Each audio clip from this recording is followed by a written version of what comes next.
आउज़ुबिल्लाहिमिनश्शैतानिर्रजीम बिस्मिल्लाहिर्रहमानिर्रहीम। अस्सलाम वालेकुम मेरी तमाम यूट्यूब फैमिली, कैसे हैं आप सब लोग। उम्मीद करती हूँ कि सब लोग खैरियत से होंगे और अच्छे अच्छे कामों में मसरूफ़ होंगे और बहुत अच्छे से गार्डनिंग भी कर रहे होंगे। तो डियर फ्रेंड्स, आज की इस वीडियो में मैं आपको एक ऐसे पौधे के बारे में बता रही हूँ जिसे जन्नत का पौधा कहा जाता है। जन्नत से आया हुआ ये पौधा है। कुरान पाक में इसका कई जगह पे ज़िक्र है। नबी करीम सल्लल्लाहु अलैहि वसल्लम ने इस पौधे के बारे में फ़रमाया कि इस जहाँ से मिले इस पौधे को ले लो।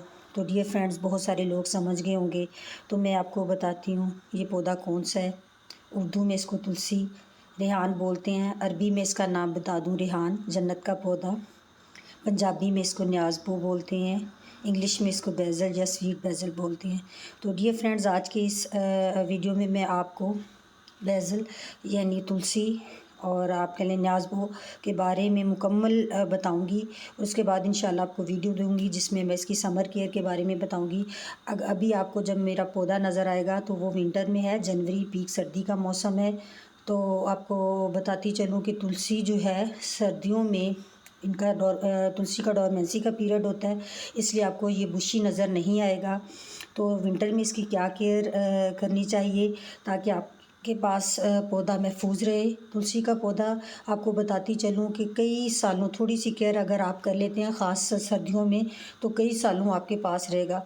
अब देखेंगे मौसम की कंडीशन, फोग स्मोग, ऊपर से कोहरा, सख्त सर्दी है, तो इस मौसम में ये मेरे तुलसी के पौधे की कंडीशन आप देख लें। तुलसी के पौधे के बारे में मैं आपको सब कुछ इसलिए बताना चाहती हूँ कि आपको पता चले। एक तो आप जब भी गार्डनिंग शुरू करें तो सबसे पहले आप इस पौधे को प्रेफर करें, जन्नत का पौधा, जिसको हमारे नबी करीम सल्लल्लाहु अलैहि वसल्लम ने भी पसंद फरमाया और हमें कहा गया कि जहाँ से मिले इसे ले लो। इसके बहुत सारे मेडिकली भी फ़ायदे हैं। तुलसी के खुशबूदार पौधा है। इसके आप कह लें कि पत्तों से भी भीनी भीनी खुशबू आती है और फूलों से भी। अगर आप पौधे को ज़्यादा बुशी बनाना चाहते हैं तो आप इसके फूल ना लें और इसको बीज ना बनने दें। अगर आप बीज से इसको लगाना चाहते हैं तो बीज के कुछ फूल रहने दें, जिससे आपको बीज मिलेंगे। छोटे छोटे ब्लैक कलर के बीज होते हैं, ये बीज से भी उग सकता है डियर फ्रेंड्स। और उसके बाद ये कटिंग से भी लगता है। उसके अलावा आप नर्सरी से भी ला सकते हैं।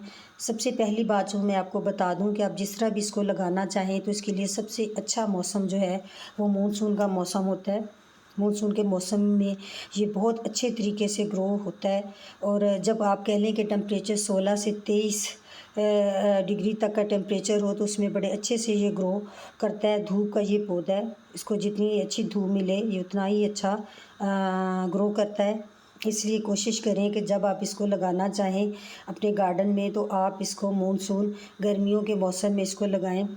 बुशी आप करना चाहते हैं तो इसको इसकी हार्ड प्रूनिंग के बारे में मैं आपको बाद में बताऊंगी कि आपको बता दिए कि किस मौसम में सबसे अच्छा आपको ग्रो करने को मिलेगा। मानसून में इसके आप कहवा भी बना के पी सकते हैं। इसके आप फ्लू नज़ला ज़ुकाम किसी भी तरह में इसके मतलब बहुत सारे फ़ायदे हैं। सर्दियों में ये क्योंकि डोरमेंसी में चला जाता है, लेकिन बीमारियों में फ़ायदे के लिए आपके पास रहना चाहिए। वो मैं आपको अलहदा से प्रोग्राम में बताऊंगी कि सर्दियों में इसको सेव करने के लिए आपको किन बातों का ख्याल रखना चाहिए। तो इसके लिए अब मैं बता दूं कि मौसम मानसून जो धूप का पौधा है गर्मियों में। दूसरे नंबर पे इसके लिए अब आपको फ्लावर पॉट की बता दें कि किस साइज़ का होना चाहिए। तो आपको बताती चलूँ कि आपको गमला इसके लिए 6 इंच से लेकर आप बड़े से बड़ा भी ले सकते हैं। ये आप पे डिपेंड करता है कि आप इसको कितना बुशी बनाना चाहते हैं और किस हद तक इसकी ग्रोथ रखना चाहते हैं। बुशी और गमले का साइज़ उसी हिसाब से ले लें। तो गमले का साइज़ ले लिया और कोशिश करें कि आप मिट्टी के गमले में इसको ग्रो करें, क्योंकि उसमें आप कह लें कि हवा की रेशन ऑक्सीजन बड़ी आसानी से मिलती है और पौधे को उसकी जड़ें बड़ी खुशी से उसमें ग्रोथ करती हैं। इसलिए आप छोटा चाहे 6 इंच से लेके 12, 20, 24 इंच का गमला लें तो कोशिश करें मिट्टी का आप गमला ले लें। इसको गमले में लगाएं। गमले में लगाने के बाद आप इसकी अब मट्टी कैसी होनी चाहिए, तो डियर फ्रेंड्स इसके कोई ऐसे ख़ास खाद की ज़रूरत नहीं होती। जब आप इसको इस पौधे को लगाना है आपने, तब आपने गार्डन सॉइल यानी आप कह लें कि बाल मिट्टी और उसके अंदर गोबर की खाद 60 और 40 की आप वो ले लें परसेंट। 60% आप ले लें गार्डन सॉइल ले लें, बाल मिट्टी ले लें, और 40% आप गोबर की खाद ले लें, वर्मी कंपोस्ट ले लें। उसके अलावा ऐसे ख़ास आपको मतलब महंगी आप कह लें कि ज़रूरत नहीं है कि इतनी आप केमिकल उसके अंदर, मतलब इतनी उसके अंदर कंपोस्ट डालें, ये डालें, वो डालें। आप सिर्फ 40 और 60% की गोबर और बाल मिट्टी का मिक्सचर रखें, उसमें आप इसको लगा दें तो बहुत अच्छी से ग्रो करेगा। फ्लावर पॉट का साइज़ मैंने आपको बता दिया, मौसम बता दिया। अब इसके बाद मिट्टी मैंने बता दी। मिट्टी के बाद जब आपने गमले में मिट्टी रखनी है, तो आपने सबसे पहली चीज़ ये देखें कि उसके ड्रेनेज होल का, गमले के ड्रेनेज होल का ख़ास ख्याल रखना है कि ड्रेनेज होल होना चाहिए, ताकि जो पानी है वो गमले के अंदर ना रुके, उसका जो एक्स्ट्रा पानी है वो ड्रेन हो जाए। और जिस तरह अगर ज़्यादा रुका रहेगा पानी, तो इसकी रूट रॉट होने का ख़तरा है। इसकी जड़ें मतलब गल सड़ जाएंगी, पानी नहीं निकल पाएगा। और ख़ास सर्दियों में तो ये मतलब ऐसा गमला बहुत ही नुकसानदेह है इस पौधे के लिए कि जिसमें से पानी ड्रेन ना होता हो। तो आप देखें कि गमले के नीचे एक होल है, होल के ऊपर आप एक पत्थर रखें, और उसके बाद आप इसमें मिक्सचर डालें मिट्टी और गोबर का, तो वो बड़ा अच्छा आपका गमला रेडी हो जाएगा डियर फ्रेंड्स। उसके बाद आप देखें कि पानी का इस्तेमाल बता दें कि पौधा आपने लगा दिया, पानी का इस्तेमाल, पानी का आपने गलत इस्तेमाल पौधे को मार देता है। गलत इस्तेमाल नहीं करना, यानी आप गर्मियों में तो चलें दिन में 2 दफ़ा भी अगर आपने रूफ टॉप पे रखा है तो उसको पानी दें। और सर्दियों में इससे आप कह लें कि 4 से 5 दिन में जब आप देखें कि इसकी मिट्टी ऊपर से ड्राई हो गई है, तो तब आप इसको पानी दें। इस पौधे को आप कह रहे हैं कि अंडर वाटरिंग और ओवर वाटरिंग, ये दोनों रीज़न्स होती हैं जो इस पौधे को मर जाने या इस पौधे के ख़त्म होने की रीज़न्स होती हैं। इसलिए बराए मेहरबानी आप इसकी मिट्टी चेक करें।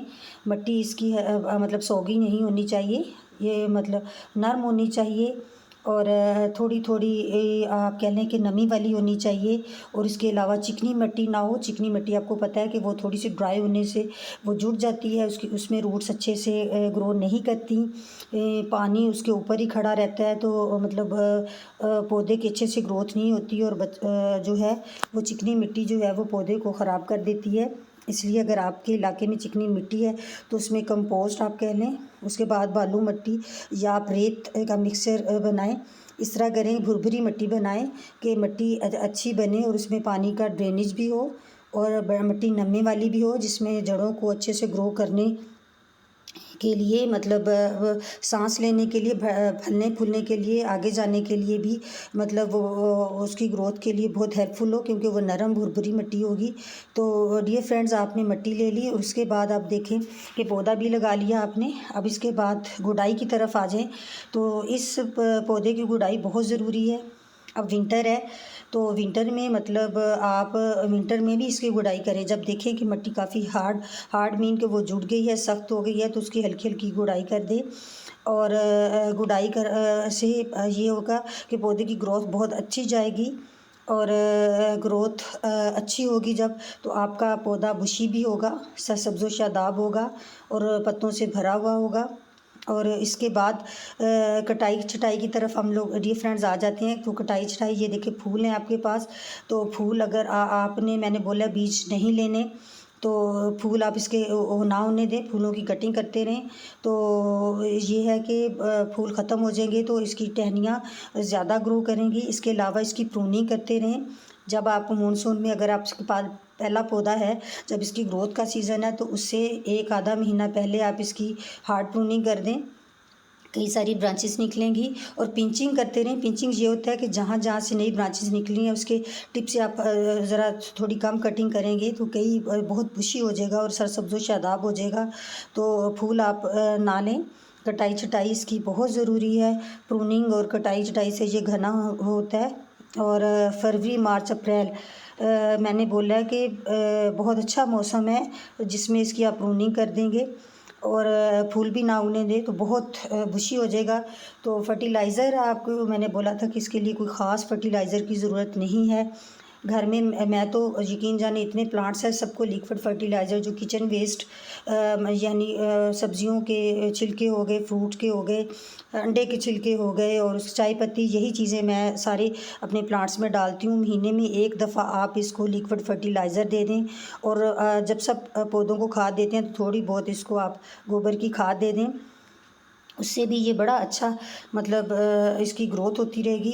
तो डियर फ्रेंड्स, कीड़ों में इसको कीड़े भी मतलब ख़ास सर्दियों में इसको कीड़ों से बचाव के लिए इस पे आप नीम के पत्ते लें, उसका काढ़ा बनाएं। आप मतलब नीम ऑयल को भी छोड़ दें, नीम के पत्तों का पानी में डाल के उसको बॉयल करें और उसको स्प्रे बोतल में डाल के उससे स्प्रे कर दें कि इस पे कीड़ों का अटैक होने ही ना पाए।